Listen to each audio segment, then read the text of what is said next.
आपके पास बैठो आगे बैठना कैसे आगे बैठ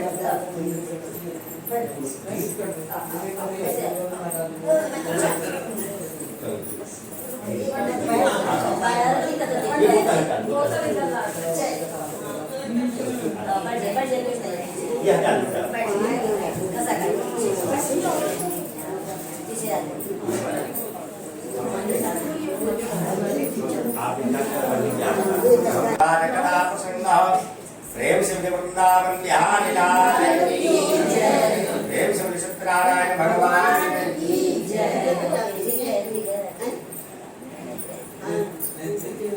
कथा शुरू करें। क्या क्या हुआ क्या हुआ? ठीक है हम आ रहे हैं बस बहुत। हम आ रहे हैं।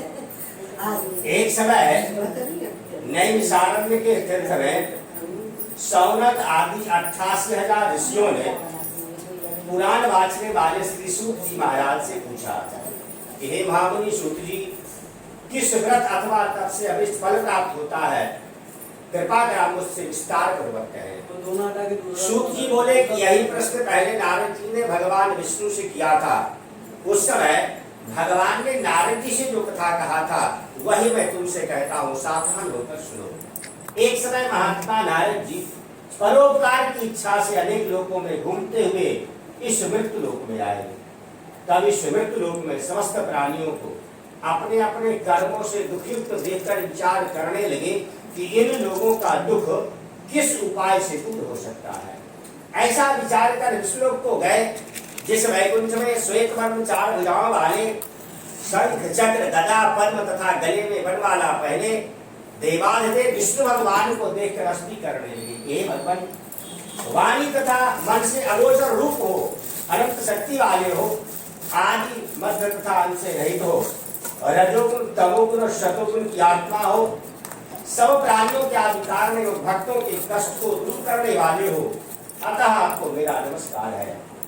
नारद जी से इस प्रकार की स्तुति सुनकर भगवान कहने लगे कि आपका यहाँ किस काम के लिए आगमन हुआ है वह सब आप नहीं संकोच करें।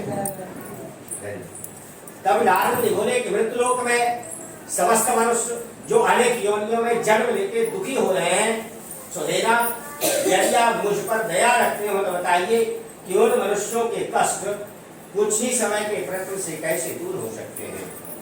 भगवान कहते हैं कि हे नारद, मनुष्यों की भलाई के लिए तुमने बहुत अच्छा प्रश्न किया है। जिसके करने से मनुष्य मोह से छूट जाता है वह व्रत मैं कह रहा हूं, ध्यान से सुनो। स्वर्ग और मृत्युलोक दोनों में दुर्लभ एक उत्तम व्रत है, वह सत्यनारायण भगवान का व्रत है, जिसको विधि पूर्वक करने से मनुष्य इस लोक में शीघ्र ही सुभोग करने पर मरने पर मोक्ष पद को प्राप्त करता है।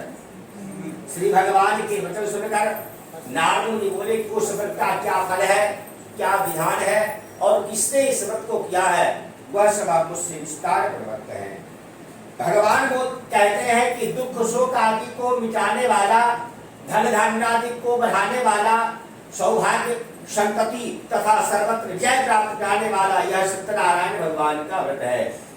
सायंकाल के समय ब्राह्मण और बंधुओं के सहित धर्म तत्पर होकर सत्यनारायण का पूजन करना चाहिए। उत्तम केले की फली, शक्कर, घी, दूध, गेहूं का चूर लेकर उनका नैवेद्य बनाकर भगवान को भक्ति से अर्पण करें।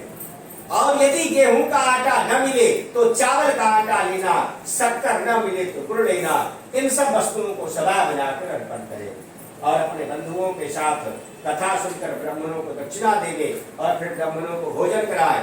फिर प्रसाद सब लोगों को बांटकर भक्ति पूर्वक आप भी प्रसाद खाएं और निर्था गायन आदि करवाएं। अनंतर सत्यनारायण का नाम स्मरण करते हुए अपने अपने घर की ओर प्रस्थान करें। इति श्री अष्टम पुराणे देवाखंडे प्रथमोध्याय।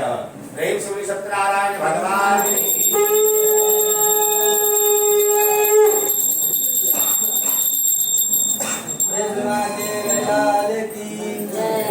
सत्यनारायण भगवान की। ओम गुरु ब्रह्मा गुरु विष्णु गुरुर्देवो महेश्वरा गुरुर्साक्षात् परब्रह्म तस्मै श्री गुरवे नमः। तथा पश्चात् द्वितीयोऽध्याय नारद जी कहते हैं महाराज क्यों प्रमाणम तेरा ब्रूहि।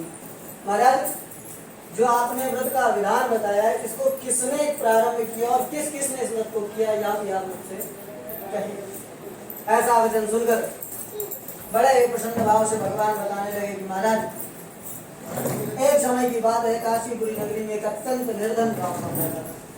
प्रतिदिन भिक्षा से बेचैन, एक दिन भिक्षा ना मिलने पर एक वृक्ष के नीचे आकर भगवान का स्मरण करने लगा। उसी समय वहां पर बूढ़े ब्राह्मण का रूप धारण करके ब्राह्मणों से प्रेम करने वाले सत्यनारायण भगवान आए और कहने लगे हे तुम नित्य पृथ्वी पर भिक्षा क्यों मांगते। ऐसा वचन सुनकर महाराज बड़े प्रसन्न भाव से ब्राह्मण देवता ने बताया कि महाराज भोजन तो दान में चाहिए था। मेरे पास भोजन के लिए धन नहीं, इससे मैं प्रत्येक दिन भिक्षा मांगकर अपना जीवन चलाता हूँ। यदि आपके पास मेरे इस कष्ट को दूर करने का कोई उत्तम उपाय है तो कृपा कर आप मुझसे कहें। ऐसा वचन सुनकर भगवान ने उन्हें सत्यनारायण भगवान के व्रत का पूरा विधान बताया। अनावश्यक हमारे भगवान अंतर ध्यान ब्राह्मण को उस दिन रात्रि में नींद नहीं आई। दूसरे दिन वह उठा, उसने संकल्प किया कि आज मुझे भिक्षा में जो भी धन प्राप्त हुआ उससे मैं सत्यनारायण भगवान का नारायण की कृपा से उस दिन उसे भिक्षा में खूब ढेर सारा धन मिला जिससे उसने भगवान का व्रत किया। व्रत के प्रभाव से उसके बाद धनधान्य की प्राप्ति हुई और प्रत्येक आवश्यक ब्रह्मासी सत्यनारायण भगवान का व्रत करने लगा। एक दिन वह ब्राह्मण अपने धन ऐश्वर्य के साथ सत्यनारायण भगवान का व्रत कर रहा। उसी समय वहां पर एक काष्ठ बेचने वाला आया। लकड़ी के गट्टर को ब्राह्मण के दरवाजे पर रखकर भूख प्यास से बेचैन लग रहा। अंदर गया तो क्या देखता है कि विप्र देवता कोई पूजन करते। पूजन समाप्त होने के बाद सारा विधान देख चुका था। ब्राह्मण से कहता है महाराज आप यहाँ कौन सा व्रत कर रहे हो, उसको करने से क्या फल प्राप्त होता है। ब्राह्मण ने सारा विधान बताया और कहा यार मेरे पास जो भी धनधान्य है वह सब इसी व्रत के प्रभाव से या सभी सुखों को प्राप्त कराया। ऐसा वचन सुनकर भगवान बड़े प्रसन्न भगवान महाराज और काष्ठ बेचने वाला लकड़हारा बड़ा ही प्रसन्न हुआ। चरणामृत को लेकर दरवाजे से निकला और संकल्प किया कि आज इस काष्ठ को बेचकर जो भी धन प्राप्त होगा उससे मैं भगवान का नारायण की कृपा से उस दिन उसे उस काष्ठ का 4 गुना दान मिला जिससे उसने प्रेम पूर्वक भगवान का व्रत किया। व्रत के प्रभाव से वह श्लोक में शुभ भोगता हुआ अंत में नारायण धर्म की प्राप्ति पुराणे देवाखंडे सत्यनारायण व्रतदायाम द्वितीय अध्याय बृहस्पति लाल की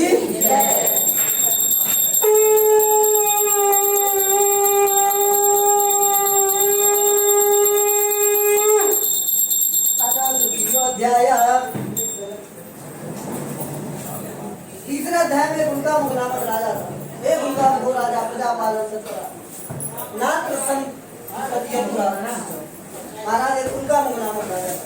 प्रजापालन में लीन नारायण की कृपा से धनधान्य की भी प्राप्ति, किंतु उसके कोई संतान नहीं। एक दिन महाराज वन में गया और अपनी पत्नी के साथ भद्रशिला नदी के तट पर सत्यनारायण भगवान का व्रत करने लगा। वहीं पर एक साधु वैश्य आता है, बड़ी व्यापारी, अपने नाव को किनारे लगाकर राजा से कहता है राजन आप यहाँ कौन सा व्रत कर रहे हो, उसको करने से क्या बनता। राजन ने बताया या मैं संतान प्राप्ति के लिए कर रहा हूँ, इससे निश्चित ही मुझे संतान प्राप्ति। इस प्रकार का आत्मविश्वास देकर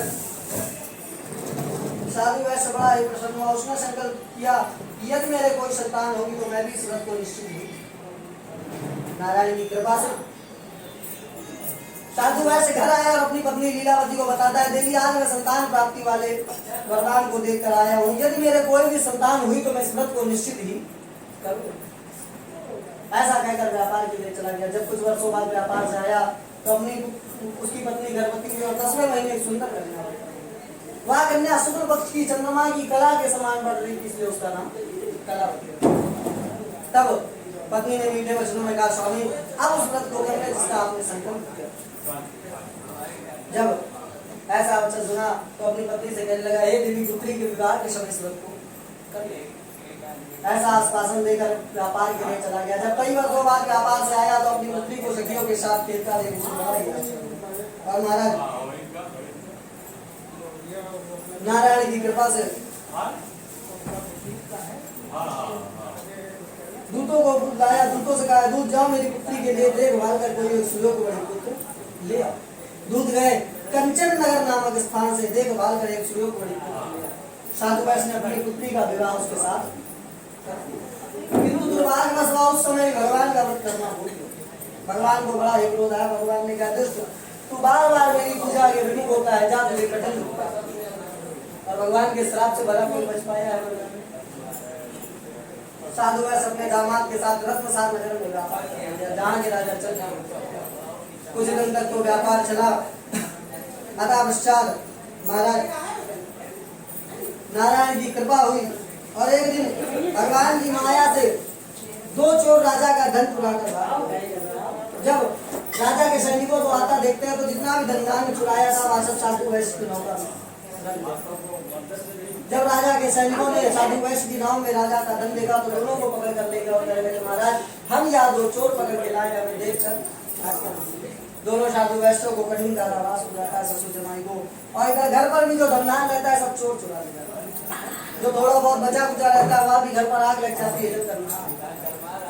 कलावती प्रत्येक दिन भिक्षा मांगने लगती है। एक दिन भिक्षा मांगते मांगते वह सदानंद ब्राह्मण के यहाँ पहुंचती है पर वहां पर वह सत्यनारायण भगवान का व्रत देखने के पश्चात रात्रि में घर आती है तो संकल्प करती है कल मुझे भिक्षा में जो भी धन प्राप्त होगा उससे मैं भी इस व्रत को नारायण की कृपा से दूसरे दिन से भिक्षा में खूब देता है।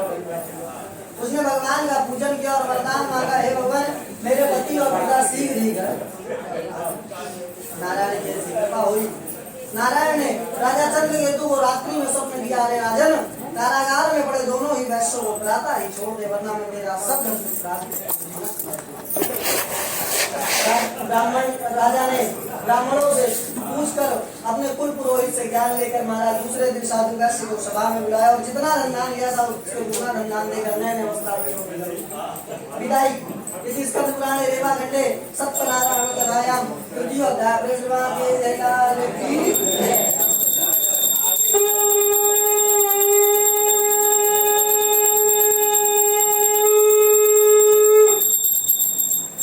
चतुर्थोध्याय। चौथे अध्याय में साधु वैश्य ने मंगलाचरण कर यात्रा आरंभ। कुछ दूर जाने पर दंडी वेशधारी सत्यनारायण भगवान मिले। कहने लगे हे साधु तेरी नौका में क्या वर्तमान। अभिमानी बड़ी घसता हुआ कहता है क्यों दंडी तुम्हें धन लेने की इच्छा है क्या? मेरी नाव में तो बेल पत्ते भरे हुए। ऐसा वचन सुनकर भगवान को बड़ा ही होता है। भगवान ने कहा दुष्ट जा तेरा वचन सत्य। ऐसा कहकर कुछ दूर जाकर एक बट के पेड़ के नीचे बैठा। जब साधु वैश्य ने अपने नित्य कर्म को करने के बाद जब नाव को पानी से ऊंची उठी देखा तो उसे बड़ा ही आश्चर्य। नाव में बेल पत्ते देख मूर्छित होकर जमीन पर गिर पड़ा। मूर्छा खुलने पर अत्यंत शोक प्रकट करने लगा। तब दामन ने कहा श्री यह सब आपकी गलती है। यदि आप उस दंडी से असत्य ना बोलते तो यह सब कुछ नहीं। आप उस दंडी की शरण में चले वह सब कुछ करने के सामने।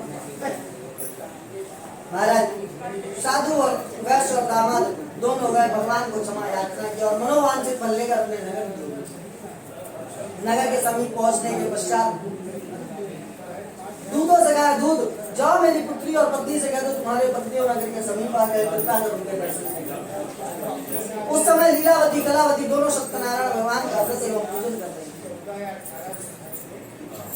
दूध पहुंचे माता को नमस्कार कर कहने लगे हे माता आपके पत्नी और नगर के समीप आ गए कृपा कर उसके दर्शन।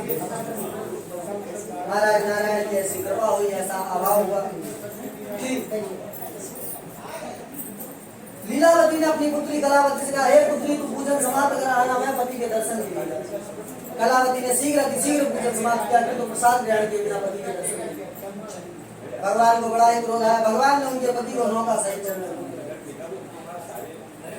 साधु वैश्य ने जब यह देखा तो अपनी पुत्री को कष्ट में देखकर भगवान से क्षमा याचना करने लगा तो आकाशवाणी होती है साधु तेरी कन्या मेरा प्रसाद ग्रहण किए बिना आई है। यदि वह घर जाकर प्रसाद ग्रहण कर आवे तो उसका पति अवश्य प्राप्त। घर गई प्रसाद ग्रहण किया और अपने पति के दर्शन किए और सपरिवार प्रत्येक अमावस्या पूर्णमासी सत्यनारायण भगवान का व्रत करते हुए इस लोक में सुख भोग कर नारायण। इति स्कंदपुराणे रेवाखंडे सत्यनारायण कथायां चतुर्थोऽध्याये के जयलाल की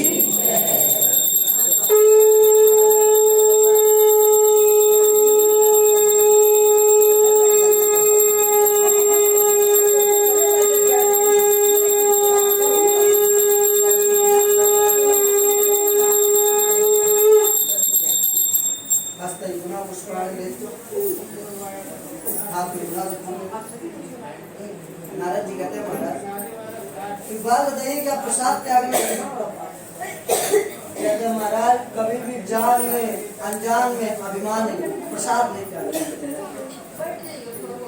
कहते हैं कैसे महाराज तो बताते हैं एक उनका मुख एक उनका मुख नामक राजा था पूजा पालन में नारायण की कृपा से धनधान्य से परिपक्व था एक दिन वन में जाके बनेले पशुओं को मारकर एक बरगद के पेड़ के नीचे आता है तो वहाँ क्या देखता है कि बहुत से ग्वाल वाले अत्यंत भक्ति भाव से सत्यनारायण भगवान का पूजन कर रहे हैं। वह अभिमान बस ना तो वहाँ जाता और ना ही नमस्कार।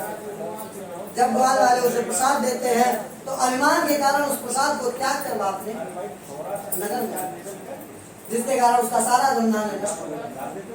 जो महाराज थोड़ा बहुत बचा कुचा रहता है महाराज वहाँ भी चोर चुरा ले जाते हैं। इधर घर पर आग लग जाती है 100 के 100 पुत्र मृत्यु को प्राप्त हो जाता है। यह सब देखकर वह समझ जाता है, यह सब बुद्धि देवता के अनादर का फल इसलिए वहीं चलना ठीक हो।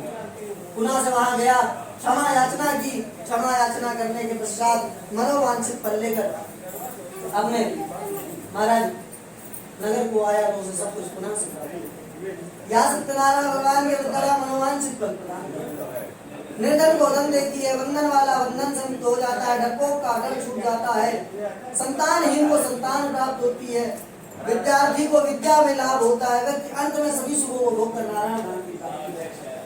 जिन्होंने भी पहले समय में इस व्रत को किया मैं उनकी कथा कहता हूँ, बड़े ध्यान से समझ। सदानंद नामक ब्राह्मण दूसरे जन्म में भगवान कृष्ण के परम प्रिय मित्र सुदामा जी हुए, जिन्होंने भगवान श्री कृष्ण की परम भक्ति कर श्लोक में शुभ भोग कर नारायण धाम की प्राप्ति। और महाराज काष्ठ बेचने वाला लड़ागा दूसरे जन्म में निषाद राज के वट हुआ, जिन्होंने भगवान राम को सागर से पार लगाकर स्वयं को सागर से और महाराज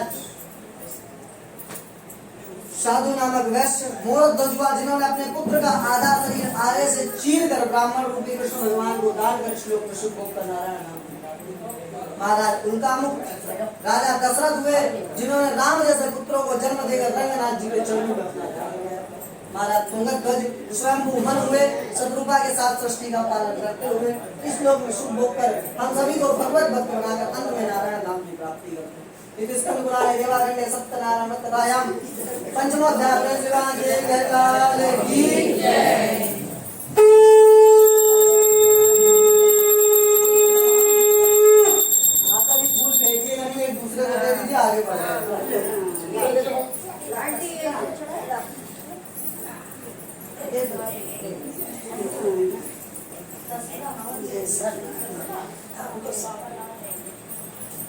आगे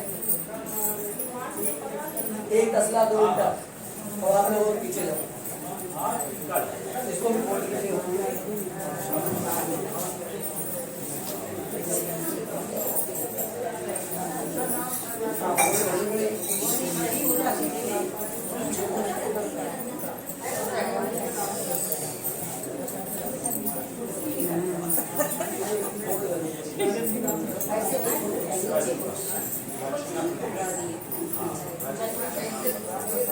नीचे फोल्ड हो जाएगी, ऊपर भले ना, नीचे आराम हो जाएगी।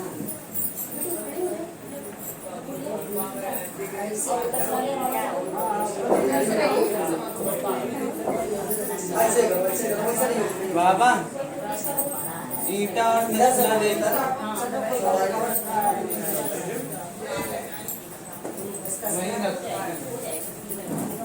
आप अपनी तरफ से भैया फोड़ कर लो बराबर, तो बीच में तक तो बराबर जा रहे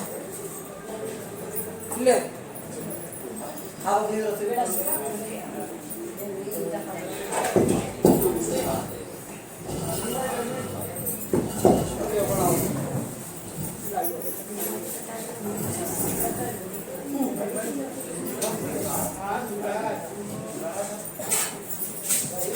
कलश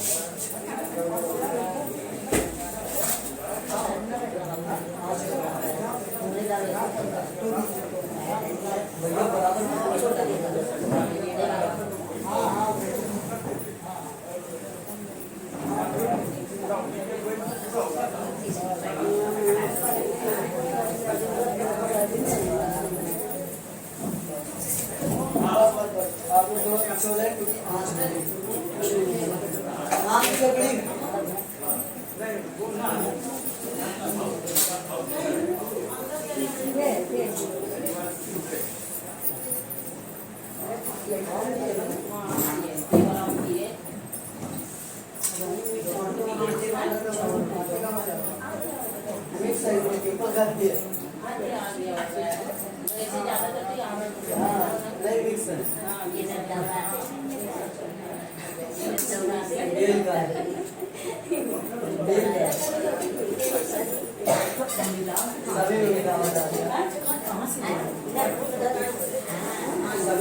चलिए तो आता है यहाँ पटने वाली होती है उन्होंने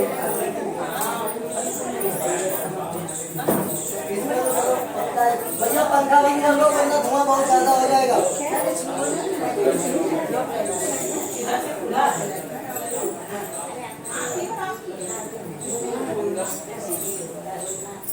पंखा बंद कर दो भैया।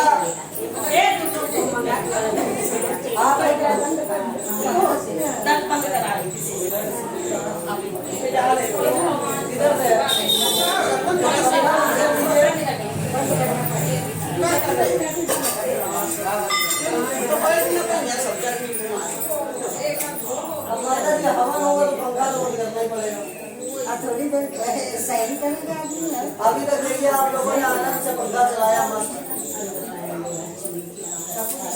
हाँ तैयारी करके मैं ही गया यहाँ लेट हो रहा तो मुझे जाना था काम से मैं निकल गया लेकिन वो नहीं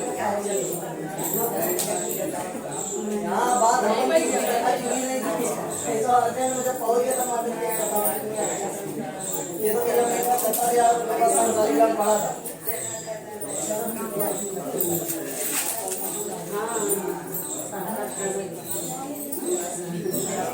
एक कटोरी भैया को नहीं निकाल के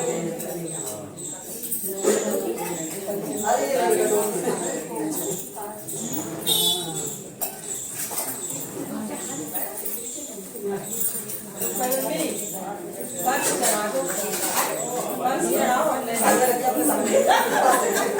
भैया जी आप अपने पढ़ सकते हैं। चम्मच भैया उसका चम्मच है दीजिए ना चम्मच। आपको घी डालिए पहले इसमें थोड़ा सा दूर से एक बूंद पानी में घी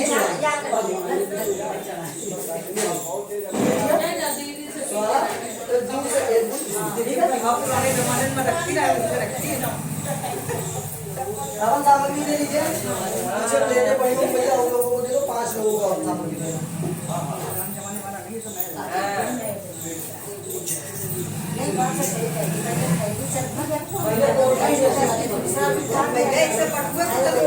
सादा लोग कर लिया था ऐसे करके जब शादी ब्याह पर खाली है खाली पर जाओ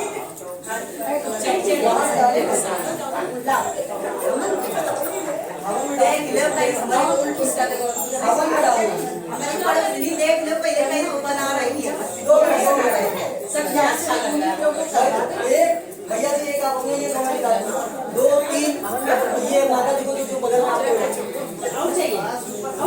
हाँ ये माता जी को एक दो ठीक है।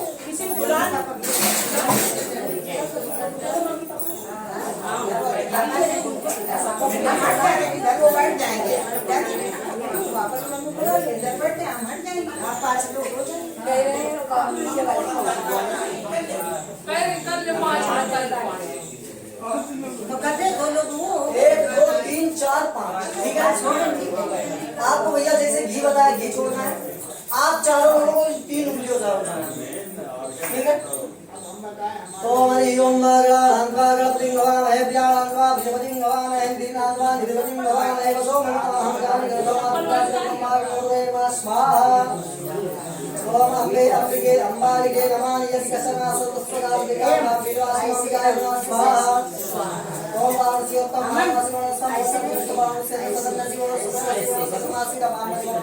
स्वाहा ओम जपाय कुसुम संकासक्तासके महादिदिन्दमोरि सर्वापग्न पड़तोसु दिवाकरं स्वाहा दधिसंग दुभाराभं शिरोधारणं समूहं नमामि सस्वं सोमं समूहं स्वाहा धरणी गर्भ संयुतं विद्युत कांतिसमूहं नमोत्मानं सत्यर्षं तत्त्वं मनमामि स्वाहा यत्पुलिकासामं उपमानं परिपूर्णं संगा सोमे रूपे दत्तं धर्ममामि स्वाहा देवानां जनिसीनां गुरुगन्धं सदिवं बुद्धिभूतं लोके सम्पन्नमामि बृहस्पतिं स्वाहा भीमकुण्डमलाभं नित्यानां परमं गुरुं सरसास्वतां भार्गवं प्रणमाम्यहं स्वाहा नीलान्धं समाभासं रविपुत्रे विमाद्रिनं छायामार्तं सम्भूतं तं नमामि शनिश्चरं स्वाहा अर्धकायं महावीरं चन्द्रालितं वर्धनं श्रीगीर्घकर्पसम्भूतं तं राहुं प्रणमाम्यहं स्वाहा पलाशपुष्पशङ्कासवतारकज्जहमस्तिकं रौद्राकुण्डं घोरं केतुं प्रणमाम्यहं स्वाहा ओम हिरण्यवर्णां हरिं सुवर्णरस्तसिकां चुम्बां हिरण्मयीं लक्ष्मीजातविदुम् आवाह स्वाहा राम आभाजातविदो लक्ष्मीमर्पगामि यस्यां हिरण्यं लिङ्गं रामस्वं स्वाहा आस्वपूर्वाय अग्रजामस्तिनादक्रमोदनीं श्रियं देवीं भवै श्रीमादेवीं स्वाहा राम सुभृतां हिरण्यप्राकारां मर्दं जलन्तीं तृप्तां प्रपयन्तीं स्वाहा पद्मेचितां पद्मवर्णां तां योगशिवमा स्वाहा चन्द्रां प्रभासां यस्यां दुर्विष्णुशक्तिरूपे देवदुष्टां नाम स्वाहा तां पद्मनीं शरणं प्रपद्ये लक्ष्मीर्पां मुसलिमये स्वाहा आदित्यवर्णे तपसोहितातो वनस्पतिस्थो विच्छोद्बिल्वा तस्याफलानि तत्सरन्तु यान्त्रायत् बाह्यलक्ष्मी स्वाहा उभयगुणान् देवसभाय कीर्तिसमणिनाथा प्रादुर्भूतो राष्ट्रेर्मुनिकीर्ति मध्यमधरावणे स्वाहा शुक्तिवाचामलां ज्येष्ठां दक्षिणास्याम्यः बुद्धिसम्पत्ति च सर्वान् निर्णुदे स्वाहा दत्तद्वारा दुरादर्शान्यतपुष्टाङ्गुरी शरीरी सदन्तरभूषाणां तां योगशिवमा स्वाहा मनसा कामना बुद्धि वाचा सत्यमसि महिमसूनां रूपमन्यः सर्वे श्रीशतामिसा स्वाहा कर्मेण प्रजाभूता वै सम्भवतमा सिंहासे विपुलेमात्रां परमाणुं स्वाहा आपास तुष्णि धानि चिकले वस्मे ये नीच देहि मात्रा सिंहासे में स्वाहा आदा पुष्करणी पुष्टि पिंगलां परमाणुं चंद्राग्रहमेण चुंजात महा स्वाहा आदा या कर्णी निष्ठु स्वर्णा हिमालयं चिया हिरण्यं चुंजात महा स्वाहा आदा विदो दक्षिण कानि यशा हिरण्यं कबुलो दावो दशनां स्वाहा या सुति या जाता जगत महान सुक्तम पंच धर्षम शास्त्री राम सत्तम जपे स्वाहा ओम हिरण्यवर्णां हरिं सुवर्णरस्तस्या स्वाहा सकराम प्रच्छामि स्वागतानि यस्य प्रसाद मातरं दुर्गा पिता वरश्री स्वाहा ओम सती साध्वी भव पिता भवानी भव मोचिनी आद्या दुर्गा जया चाग्रत्रे त्राशूलधारिणी स्वाहा धर्मधाम की जिंदगी दुर्लो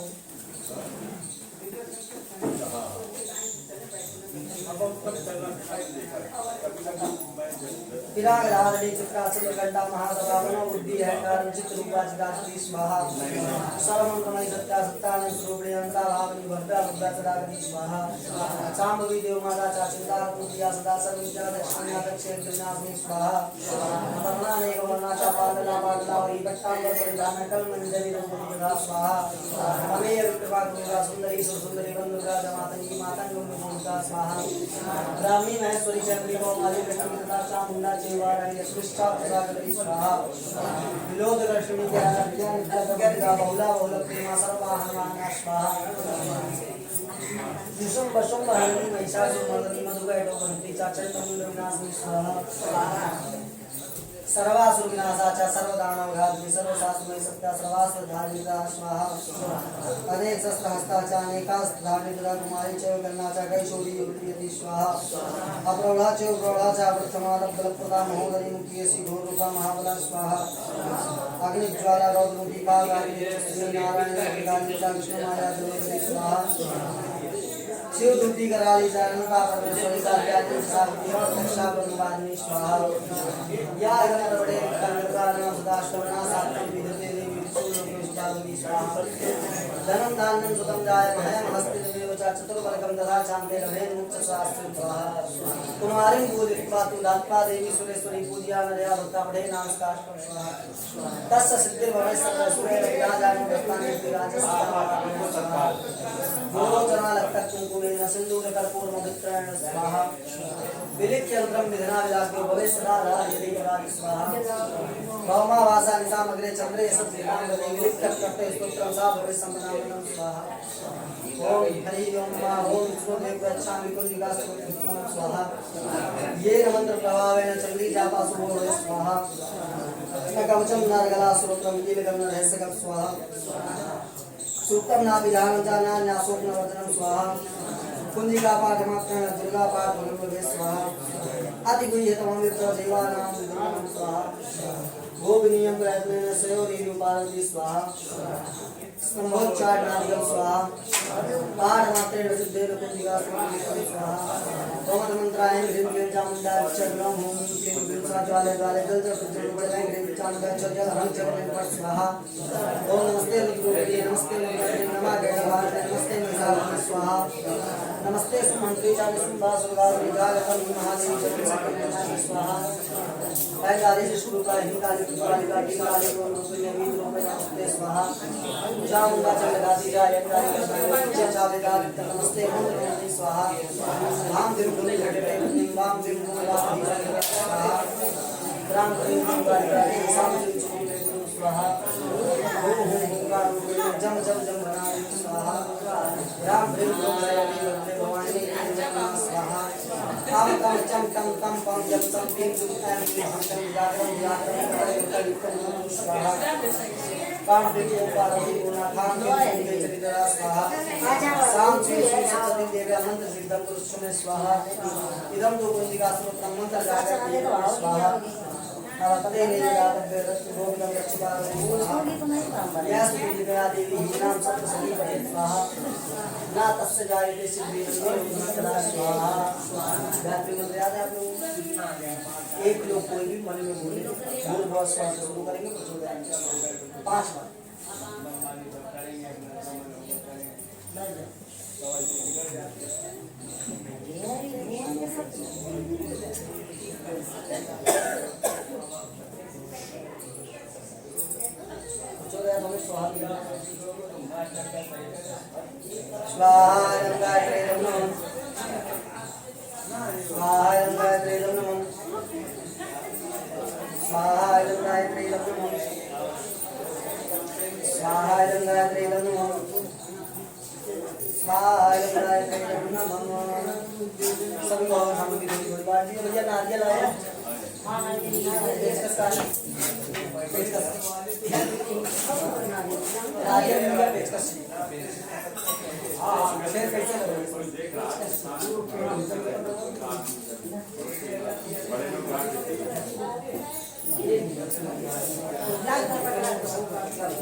पेचकस दे दो भैया नारियल में छेद कर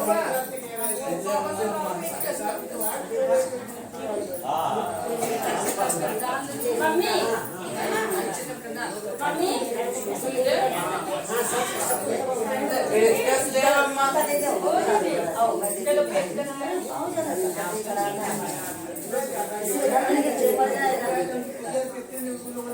क्या मांग रहा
मजबूत मजबूत जमा है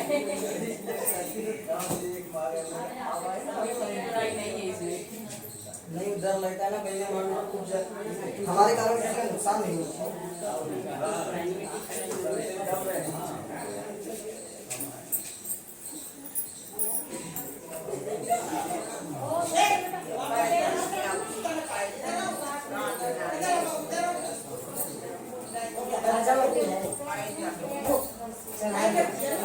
किसमें और नहीं क्या देखो आओ बाबू भैया जी सभी लोग खड़े हो जाएं।